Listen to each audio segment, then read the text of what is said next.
السلام علیکم ورحمۃ اللہ وبرکاتہ۔ بسم اللہ الرحمن الرحیم۔ دوستو، وہ گناہ جو شب برات کے دن بھی معاف نہیں ہوتے۔ دوستو، اللہ تعالی بندے کے تین قسم کے گناہ ایسے ہیں جو معاف نہیں کرتے۔ ان گناہوں کے علاوہ جس قدر گناہ ہوں گے ان کو معاف کر دیں گے، لیکن ان تینوں گناہوں کو کبھی معاف نہیں کریں گے۔ اللہ تعالیٰ کے ساتھ کسی کو شریک ٹھہرانا یہ اس قدر سنگین جرم ہے کہ شرک کرنے والے آدمی کا کوئی عمل بھی قبول نہیں کیا جاتا۔ جادو کرنا یا کروانا یہ وہ بدترین گناہ ہے جو آدمی کو ایمان سے بھی خارج کر دیتا ہے۔ اپنے مسلمان بھائی کے ساتھ حسد کرنا یہ ایسا زہریلا گناہ ہے جو آدمی کے سال ہاں سال کی تمام نماز، تلاوت، صدقات اور دیگر عبادات ایک لمحے میں برباد کر دیتا ہے۔ یعنی اگر کوئی آدمی ان گناہوں سے توبہ کیے بغیر مر جاتا ہے تو اس کو معاف نہیں کیا جائے گا۔ ان گناہوں کے علاوہ جتنے گناہ ہوں گے اگر اللہ تعالیٰ چاہے گا تو معاف فرما دے گا۔ لہذا ان گناہوں سے بچنے کی کوشش کرنی چاہیے۔ اللہ پاک ہر کسی کو اپنی حفظ و امان میں رکھے اور ہمیشہ اپنی ہدایت کے راستے پر چلائے۔ کفر اور شرک کے علاوہ جتنے کبیرہ گناہ ہیں وہ سب توبہ سے معاف ہو سکتے ہیں، بشرطیہ کہ توبہ سچی توبہ ہو۔ سچی توبہ کا مطلب یہ ہے کہ دل سے پشیمانی ہو، اس گناہوں کو فوراً ترک کر دیا جائے اور آئندہ نہ کرنے کا پختہ عزم ہو۔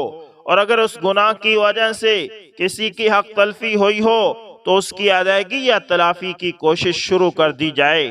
یعنی اگر حقوق اللہ، نماز، روزہ، زکوٰۃ، حج وغیرہ ذمے پر ہے تو انہیں ادا کرنا شروع کر دے، اور اگر حقوق العباد میں کوتاہی کی ہو تو صاحب حق کو اس کا حق ادا کرے یا اس سے معاف کروا لے۔ بندے کا حق اس کے معاف کیے بغیر معاف نہیں ہو سکتا۔ حقوق العباد سے متعلق گناہوں سے توبہ کی تکمیل کے لیے یہ ضروری شرط ہے۔ اللہ تعالیٰ کی رحمت ہر چیز سے وسیع ہے، وہ کسی کو بے شمار گناہوں کے باوجود بھی معاف کر کے جنت میں داخل کر سکتا ہے، اور اس میں وہ حق بجانب ہوگا۔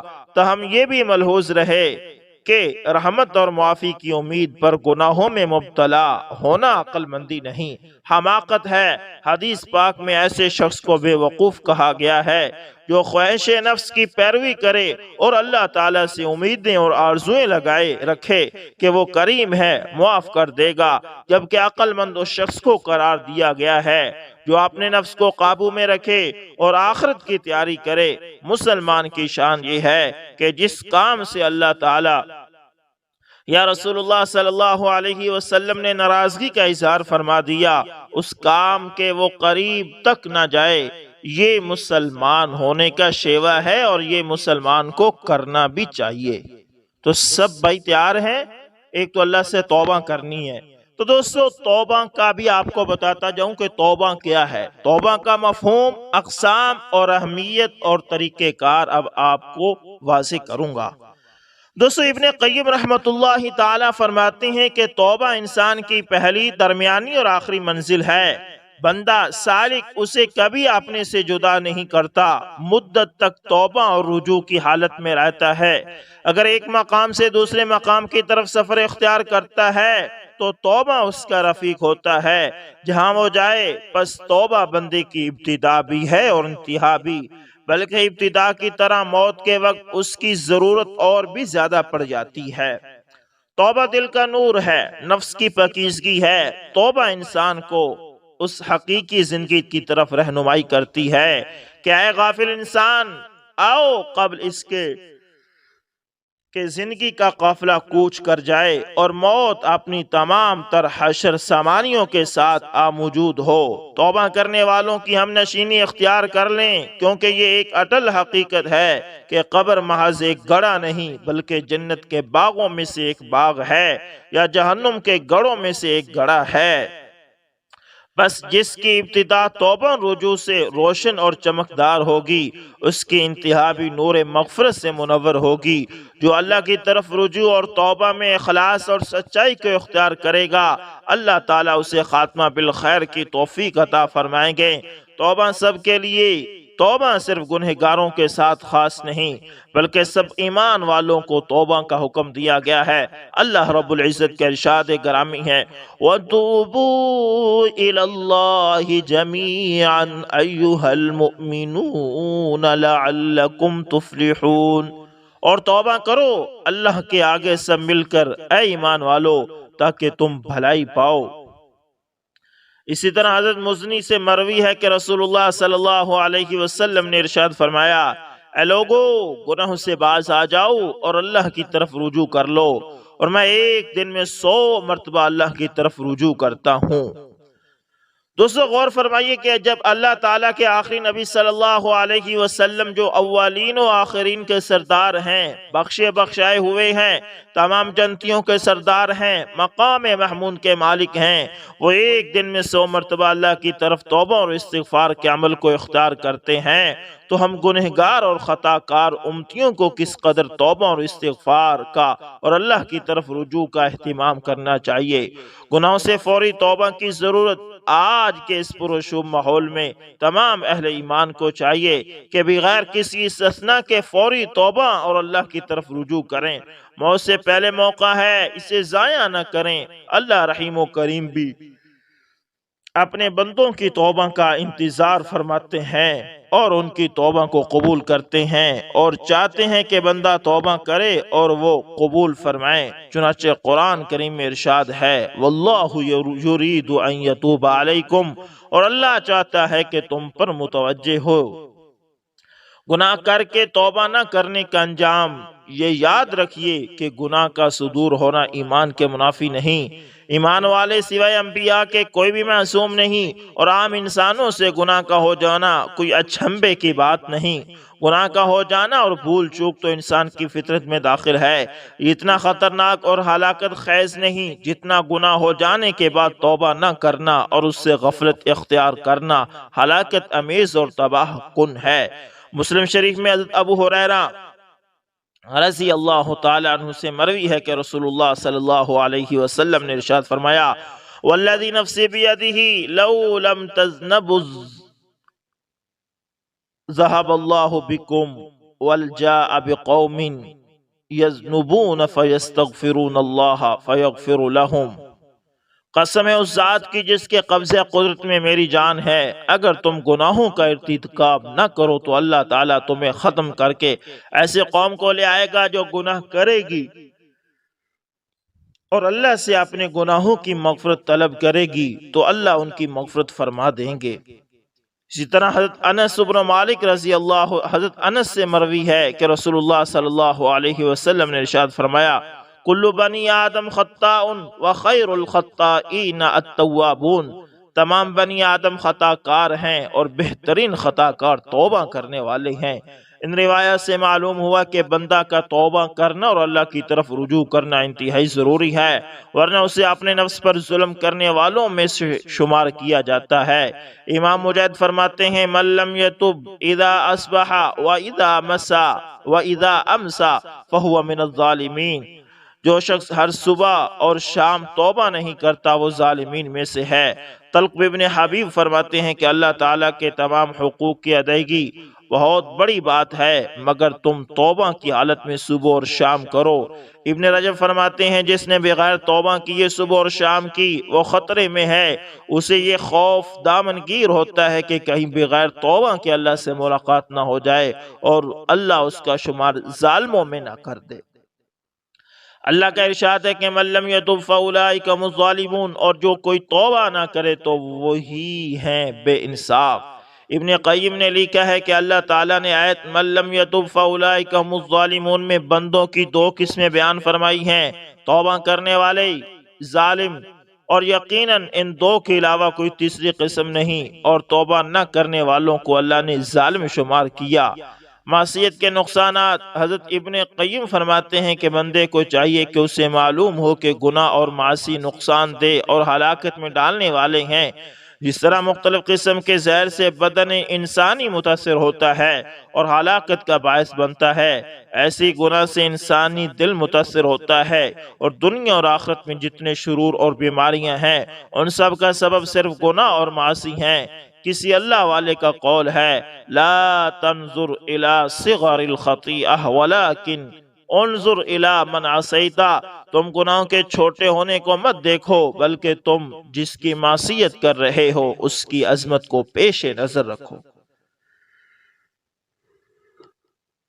حضرت بشر فرماتے ہیں، لو تفکر الناس فی عظمت اللہ ما عصى اللہ عز وجل، اگر اللہ کی عظمت لوگوں کے پیش نظر رہے تو وہ اللہ کی نافرمانی سے باز آ جائیں۔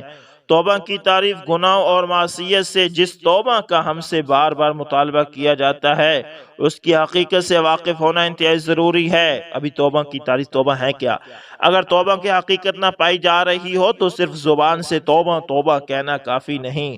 لغت میں توبہ لوٹنے اور رجوع کرنے کو کہتے ہیں۔ علامہ رازی نے مختار الصحاح صفحہ نمبر 59 میں اور علامہ فیروز آبادی نے القاموس المحیط صفحہ نمبر 59 میں لکھا ہے، تاب الی اللہ، اور توبتاً گناہ اور معصیت سے لوٹنے کو کہا جاتا ہے۔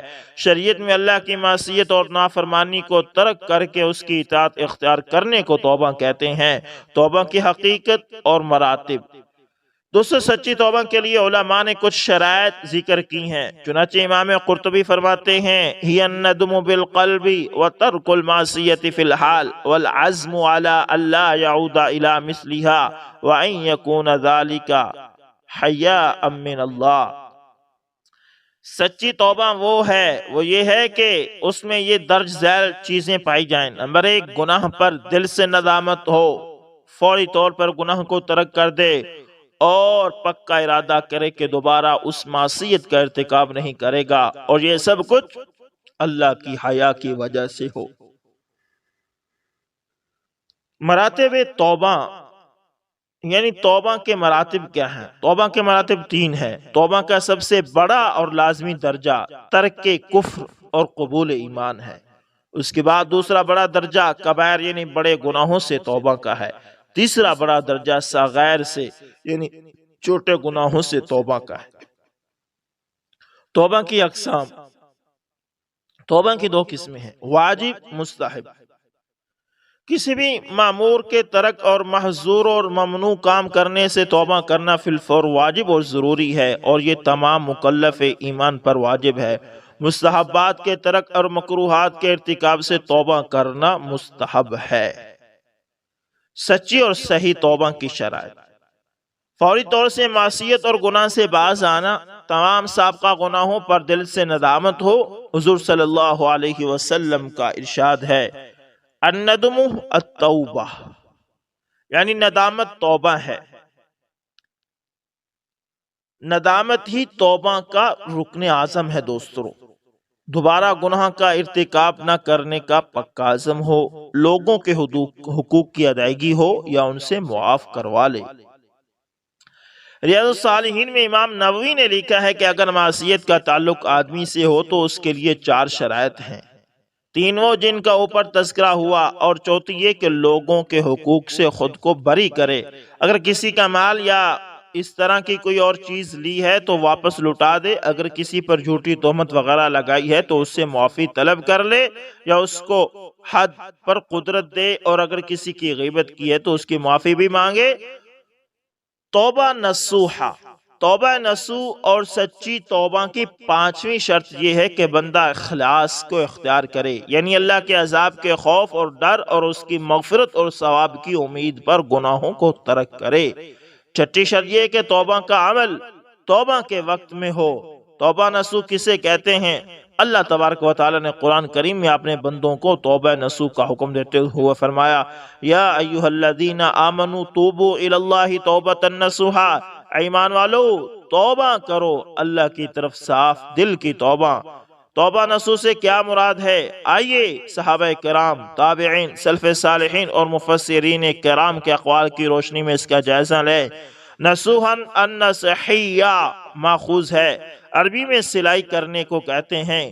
گویا توبہ گناہوں کی پھٹن کو رفع کر کے اسے ختم کر دیتی ہے، جیسا کہ درزی رفع گھر کسی پھٹے ہوئے کپڑے کو سلائی اور رفع کر کے اس کی پھٹن کو بالکل ختم کر دیتا ہے۔ توبہ نصوح کو سچی، خالص اور محکم اور پختہ توبہ بھی کہا جاتا ہے۔ نصوحن کو نون کے ضمے کے ساتھ بھی پڑھا جاتا ہے۔ ایسی توبہ کو کہا جاتا ہے جس سے آدمی نصیحت حاصل کرے۔ امام فرا فرماتے ہیں کہ آیت میں نصوحن توبہ کی صفت ہے، معنی یہ ہے کہ وہ توبہ اپنے کرنے والے کو اس بات کی فہمائش کرے کہ ان گناہوں کی طرف لوٹنے کو ترک کرے جن سے اس نے توبہ کی ہے، اور ایسی سچی اور نصیحت امیز توبہ ہے کہ کرنے والے اپنے نفس کو گناہوں کی گندگی سے پاک کرتے ہیں۔ امام قرطبی نے لکھا ہے کہ اصل توبہ نصوح خالص ہونا ہے۔ ملاوٹ سے پاک شہد کو اصل ناصح کہا جاتا ہے۔ بعض نے کہا ہے کہ یہ نصاحتن بمعنی سلائی سے ماخوذ ہے۔ اس سے اخذ کی دو وجوہ ہیں۔ اس توبہ نے اس کی اطاعت الہی کو محکم اور پختہ کیا، جیسا کہ درزی سلائی سے کپڑے کو محکم اور پختہ کر دیتا ہے۔ اس توبہ نے اسے اللہ کے اولیاء کے ساتھ جوڑا، جمع کیا اور ملایا، جیسا کہ درزی سلائی کے ذریعے کپڑے کے مختلف حصوں کو آپس میں ملاتا اور جوڑ دیتا ہے۔ حضرت معاذ کے سوال پر حضور صلی اللہ علیہ وسلم نے فرمایا کہ توبہ نصوح یہ ہے کہ بندہ اپنے کیے ہوئے گناہوں سے نادم ہو کر اللہ کی طرف یوں بھاگے کہ دوبارہ اس کی طرف نہ لوٹے یہاں تک کہ دودھ تھنوں میں واپس لوٹ آئے۔ حضرت عمر، ابی بن کعب اور معاذ رضوان اللہ علیہم اجمعین فرماتے ہیں کہ التوبہ النصوح ان یتوب ثم لا یعود الى الذنب کما لا یعود اللبن الى الزرع۔ توبہ نصوح یہ ہے کہ وہ توبہ کرے اور پھر اس گناہ کی طرف دوبارہ نہ لوٹے جس طرح دودھ تھنوں میں لوٹ کر واپس نہیں آتا۔ تو اللہ تعالیٰ سے دعا ہے کہ اللہ تعالیٰ یہ توبہ ہمیں بھی نصیب فرمائے۔ دوستو، ہم انسان خطا کے پتلے ہیں، ہم سے گناہ ہو جاتے ہیں، اس لیے توبہ کریں۔ اے اللہ، ہم سے جتنے گناہ ہو گئے ہم آپ سے معافی چاہتے ہیں، ہمیں معاف فرما، ہم تیرے بندے ہیں۔ اے اللہ ہم گنہگار ہیں۔ آپ سب مل کر آئے اور اللہ سے کہتے ہیں اللہ جی، ہم سچے دل سے کہتے ہیں ہمیں معاف فرما، اللہ جی ہمیں معاف فرما دے، اللہ جی ہمیں معاف فرما دے۔ ملتے ہیں دوستوں کسی نیکسٹ اچھی سی ویڈیو کے اندر، تب تک کے لیے اللہ حافظ، جزاکم اللہ خیر۔